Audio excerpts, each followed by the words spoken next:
When all the kids were tuning in to Wolfman Jack on XCRF, that border blaster 250,000 watt radio station, all the artists and record producers were trying to catch the ear of Rosalie Trombley. Rosalie worked at CKLW in Windsor, Ontario. CKLW was only a 50,000 watt AM station, while Wolfman had 250,000 watts because he was across in Mexico. Rosalie had a secret weapon though. At night, the radio waves would bounce off Lake Erie, and the station could be heard away as far as Miami, all the way to Des Moines, Iowa. Rosalie took her job very seriously. Besides doing research, she had a knack for knowing what people wanted to hear. She started at the station in 1962 as a part-time receptionist and switchboard operator. So what was Rosalie's magic? She knew what the people wanted to hear. With Rosalie, it was kind of a conundrum, so follow me here. Rosalie didn't necessarily play the single that was released, but Rosalie often created the single that was released.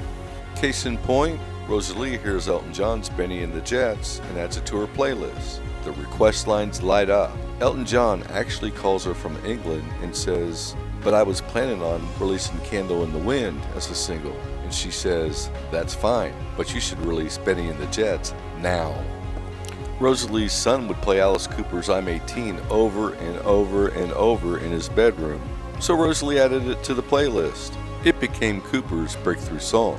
It wasn't uncommon for Rosalie to get phone calls from radio stations across the east half of the United States because somebody heard something on CKLW at night and they wanted to hear it again.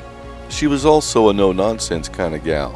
Randy Bachman from Bachman Turner Overdrive wanted her to take a listen to Taking Care of Business. What was her comment? "It's too long, it's got too much guitar and not enough piano."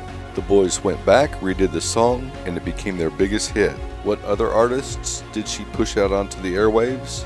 Chicago, does anybody really know what time it is? Gordon Lightfoot, If You Could Read My Mind. Stevie Wonder's Superstition. And Bob Seger, she absolutely loved Bob Seger. She was the reason Bob Seger was selling out Cobo Hall before anybody else in the nation knew who Bob Seger was.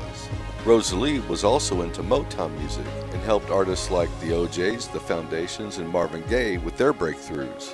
She couldn't be bought and don't ever even try to offer anything illicit. She was a very straight-laced girl. She was also very humble and what I tend to call real people. Bob Seger once wrote a song about her titled Rosalie. She told the station manager that if they ever played that song on the radio, she'd quit. Rosalie passed away in 2021 at the ripe old age of 82. There's a lot of artists out there that owe their career to her. Check her out, look her up, Google her. She's a very interesting read.